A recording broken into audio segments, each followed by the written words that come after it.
Hello, everybody. Welcome back to the channel. I am here today with a very special guest named Riley. Today, we're going to be talking about Palantir's partnership with Rubicon Technologies. It's a very interesting partnership. I covered Rubicon about 5 months ago. I called them the digital trash can that Palantir is investing in because essentially what they do is they create this hyper-optimized software using data as the foundation to optimize their software. And they try to figure out how organizations can better eliminate their waste and meaningfully reduce their waste impact on the environment. Palantir recently just extended their partnership with Rubicon as of a couple of days ago. The CEO of Rubicon actually retweeted my article from dailypalantir.com talking about it. So Riley reached out because he's in the trash industry, in the trash world, which is interesting. He's going to explain sort of his background, and we're going to get kind of his insights on why he thinks this partnership is actually really meaningful. So Riley, can you introduce yourself a little bit so people know, and then we'll go from there. Yeah, so I work for Republic Services, the second biggest service provider for waste in America. And I've talked to people from 45 different states about trash every day. My last name is Smelly, so that's also pretty ironic. But I know the problems with the industry, and I've been looking for a long time on how it could be disrupted. And what Rubicon is doing is pretty exciting because it might just be the right mix of a company, especially with Palantir. It could disrupt the waste industry, and we're going to talk about that. So what are the problems, if you could outline in a nutshell for someone in the waste industry? Is that what you would call it? Waste? That's the industry? Yeah, see, that's the problem. It's a boring sector of the US economy, so nobody really gives it a lot of thought. And when you think of like the waste companies, like the big three, which is Waste Management, Republic Services, and Waste Connections, you think that they make money off of trash, but no, they make money off of transporting your trash. They're a delivery company like UPS is. Basically, yeah, right.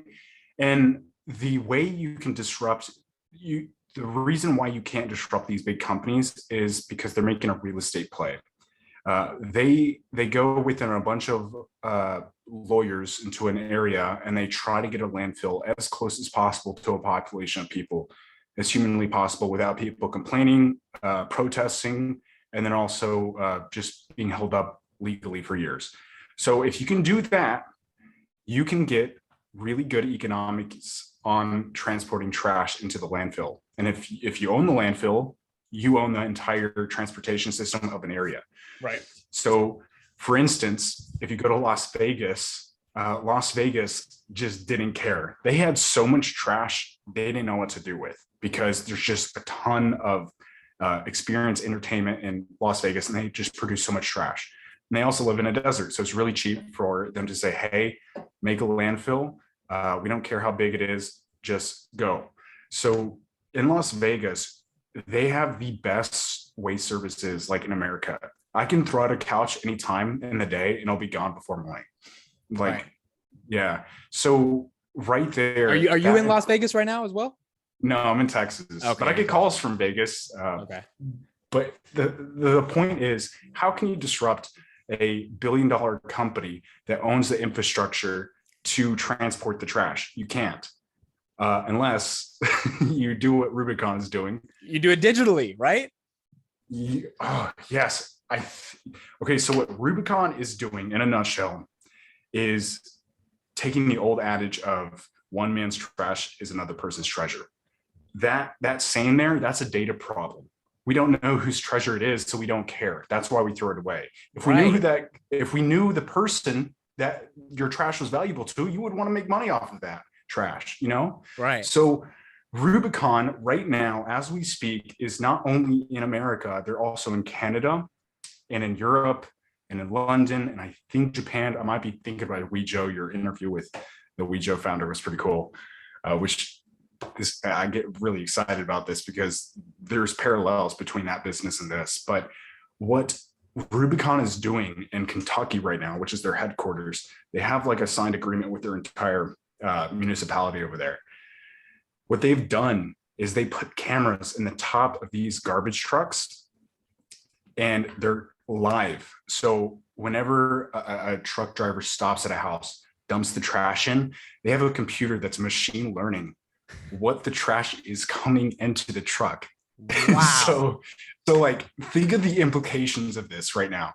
Think about like what the future is going to look like when Palantir, like, okay, I mean, have you heard of the Target um, data pregnancy story? No. Okay, so back in 2012, Target was trying to take the information. So, like, everybody would have their Target card, right? And they'd have like a user ID, and then they would swipe it every time they bought something.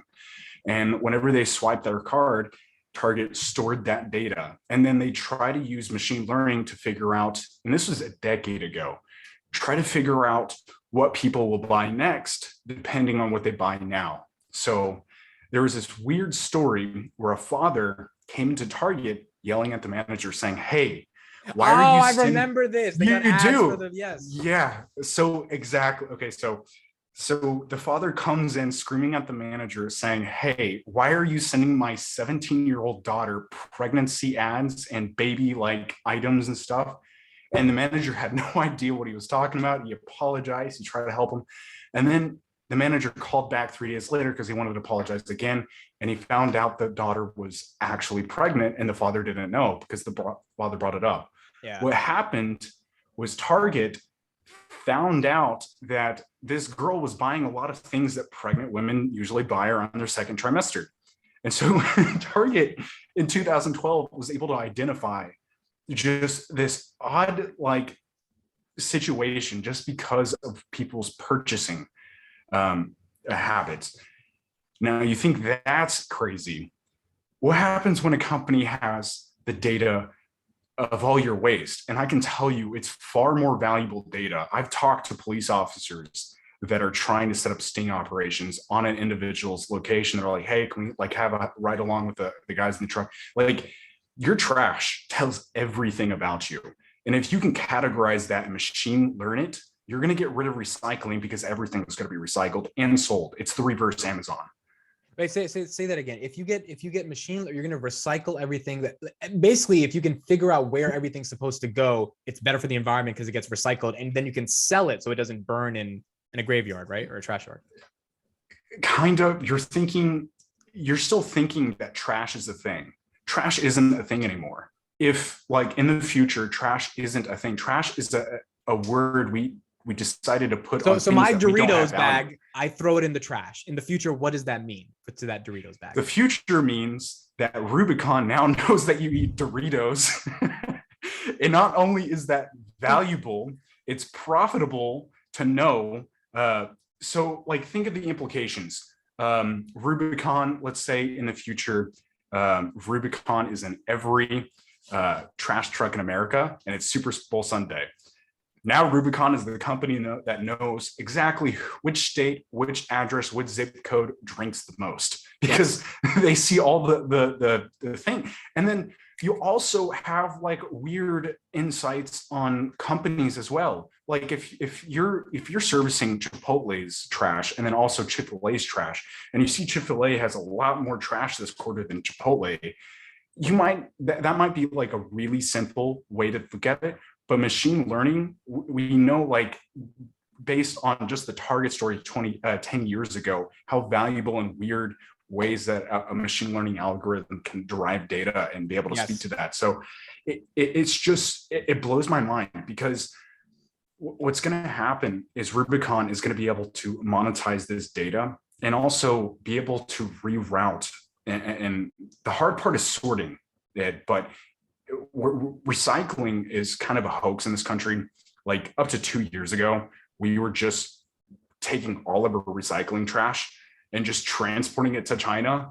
And then China was like, "Man, this is too much. Like, our people can't even do this." And we're basically slave laborers over here. Like, what are y'all doing? So there's no way to sort recycling. And that's why we let the end user do it themselves by giving them a fancy cart. And that way, if everybody thinks that they're doing good, there doesn't have to be any more regulation when it comes to trash, because you got recycling. Recycling, that's the word that makes the world greener, but it's not. Right. It's super flawed. But what's going to happen is, in the future, you're not going to recycle a type of trash. You're just going to have all the trash sorted and categorized and then routed to where it needs to be. So a lot of food waste can be transported to farms for compost, or it's hard to say, but like, okay, so how many Rolex watches get disposed of every year in America? We know it's not zero. Right. It is possible we can have a machine learning algorithm be able to categorize the value of watches. And then what happens when a $400 watch goes in the trash?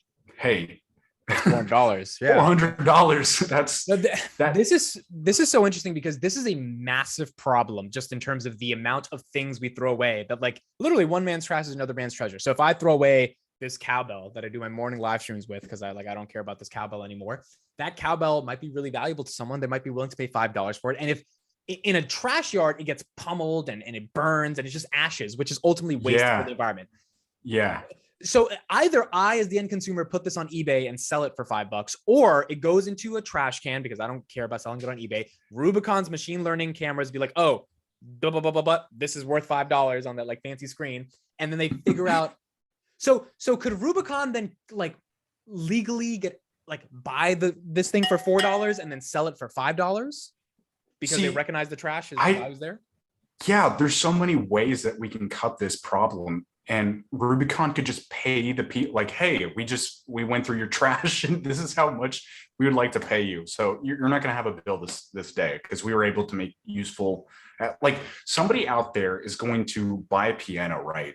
And they're going to want to like play this piano, but they're going to get bored of it in 2 months, and it's going to be collecting dust.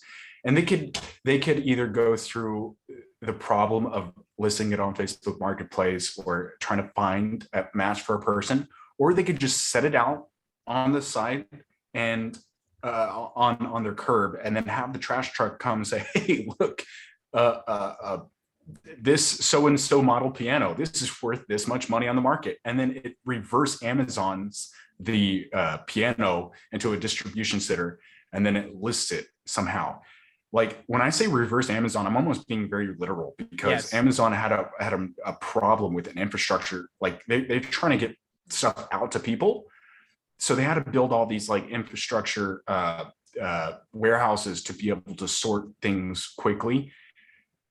The opposite is true. Like what we're trying to do is gather everything from every zip code, every address, and put it into like a centralized place where we can categorize it and send it out to people.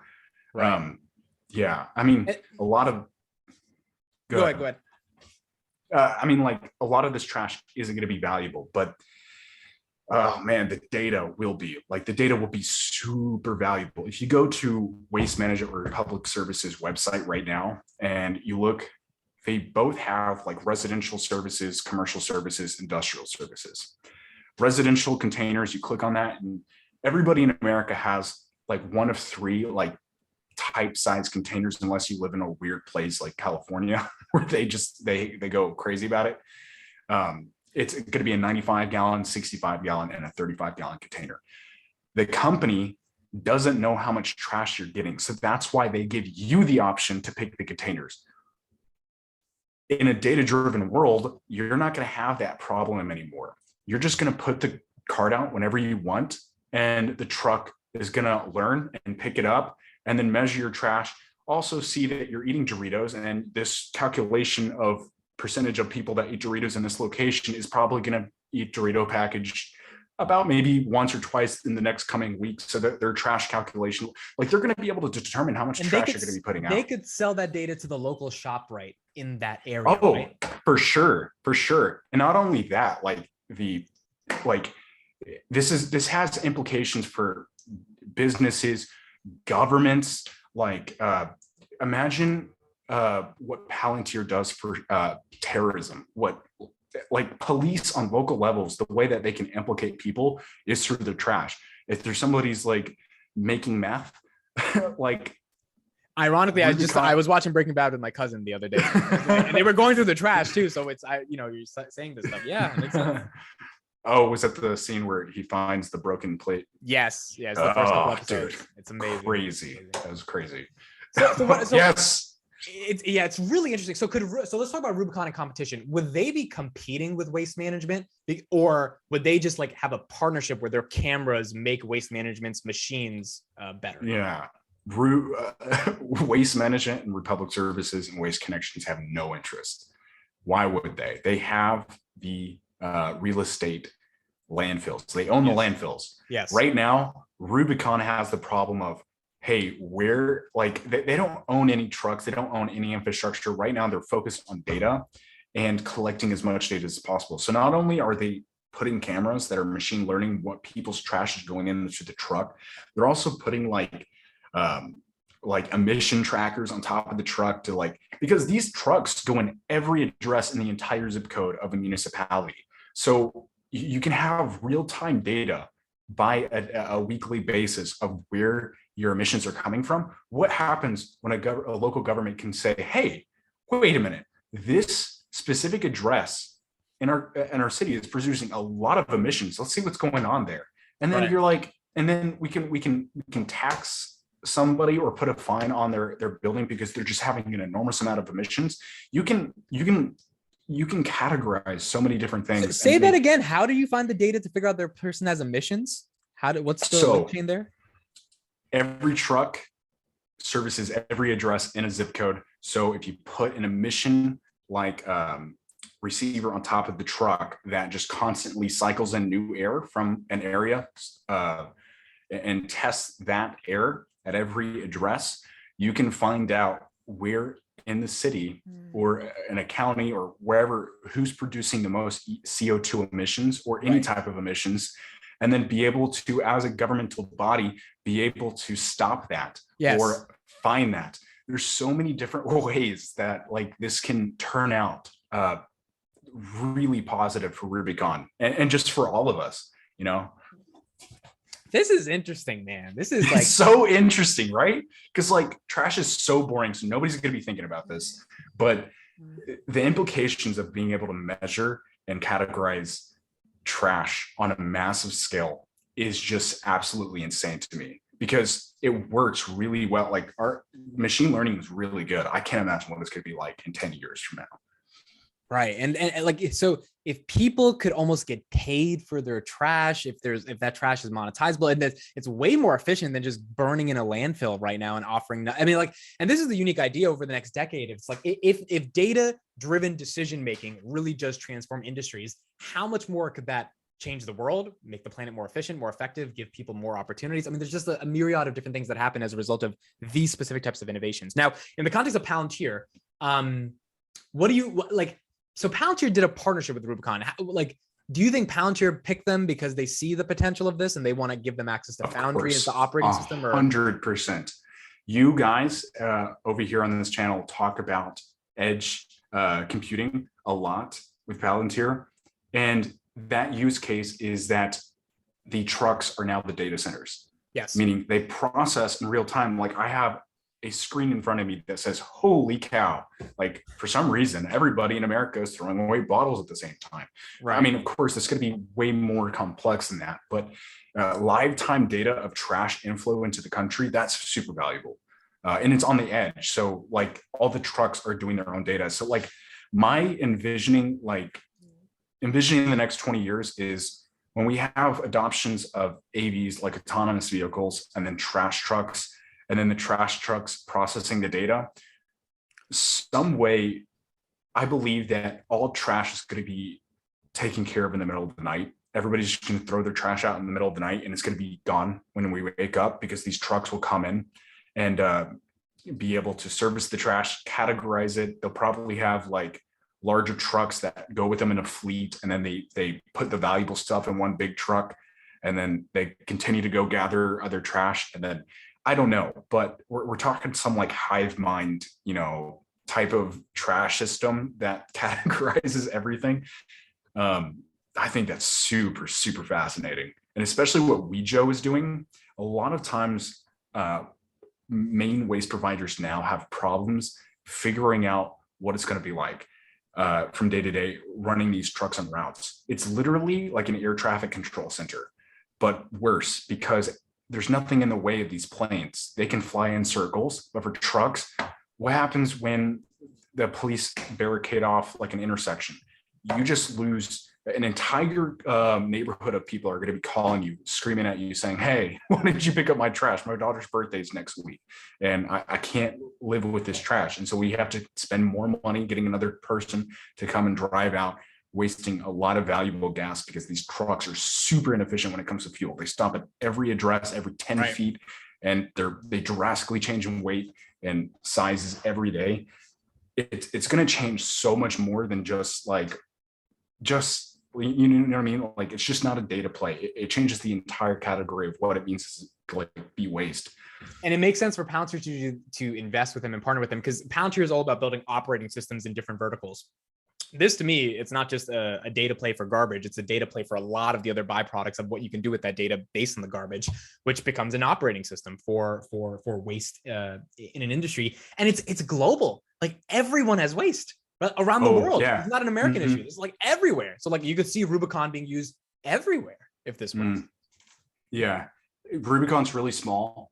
I'm not sure who else is doing this, but I don't, the runway is super long, and they can grow into it for a long time, but the what they're doing can change like the entire way that we live life, and things will get cheaper, because when you buy a product, you're not just buying the product, you're buying to get rid of it sooner or later as well, either through your taxes or your bills or your utilities.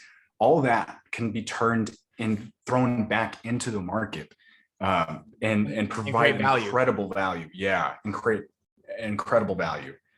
But like you said, when you're talking about Palantir and why they're investing into Rubicon, I know a lot of Palantir investors are thinking about how Palantir is really bad at selling their product right now. And I'm thinking, like, I mean, because they sound so confident when they talk about their product, like they don't have a worry in the world. I'm thinking that, like, if they're playing like the long game here, because Rubicon, the implications of that becoming like a big company, the data insights that Palantir could take from Rubicon go across, like, we're going to be able to see things that I can't even think of, like counterterrorism. I mean, just that alone, counter-terrorist possibilities, like, you can get rid of all of the drugs in America. The war on crime, over, dude. How are you going to get rid of the stuff you're trying to get, like, to make this stuff? Right, because if you're making a bomb, we have your Google searches of what you're searching, but like, you also have to get rid of that stuff after you use it to do what you're making. We could spot that in real time. You can stop the bomb. Yeah, and then the big waste companies, Waste Management, Republic Services, and then Waste Connections, do not care. They don't care about the trash. They care about transporting the trash. They focus on the unit economics of trying to make their trucks efficient. And don't get me wrong, those three companies are disruptors right now. They are eating up super small companies every day all over the US, and they're growing rapidly. So this Rubicon's not going to be taking over the waste industry overnight, but when it comes to data, like, there's no way you can fight that in the long end. Like, when you get to the ninth bell, you know. Let's talk about the ethical implication of this. So if I throw out something, do I ethically, and I'm just brainstorming here, do I feel it's ethical for a company, a centralized entity, a private industry, to know what I'm eating at night? I mean, like, personally, I mean, I'm not doing anything illegal or anything, but like, maybe I did throw out some drugs that are not super elite. Like, let's just talk about weed, right? It's like, weed is getting legalized in most states. Maybe I threw some weed out. Maybe I'm in Texas. I'm not in New York, where it's more liberal, or California, and the cops find that I threw out some weed, or I threw out something that has a couple of hints of weed on it because it's like a joint or something.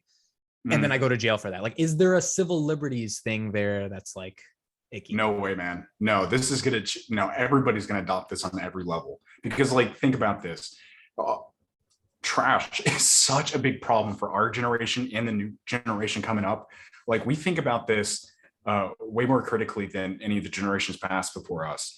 And Rubicon, let's get rid of all the bear arguments and just say bull thesis 10 years, they're huge, and they have like an AI system that is making like a lot of awesome connections that are providing a lot of growth and money.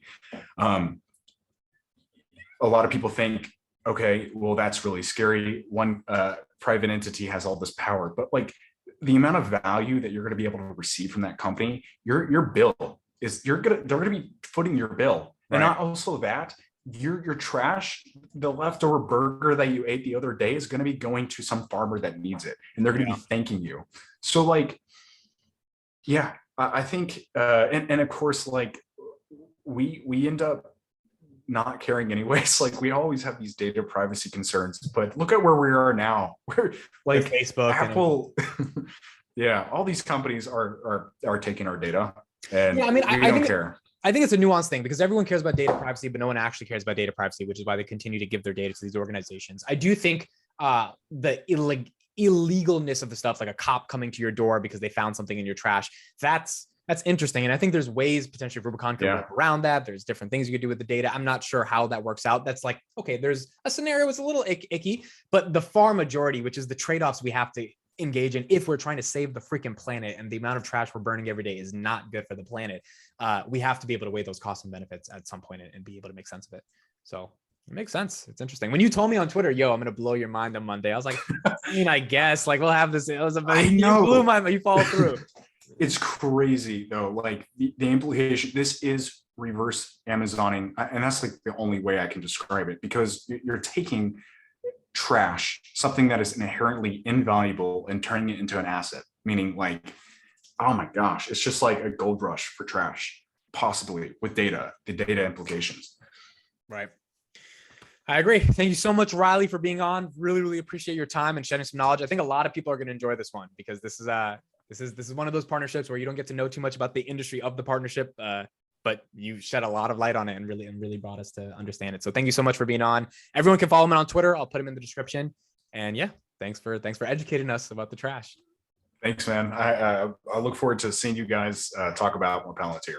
And also, you should get a Patreon. Why don't you have a Patreon? I have a Patreon.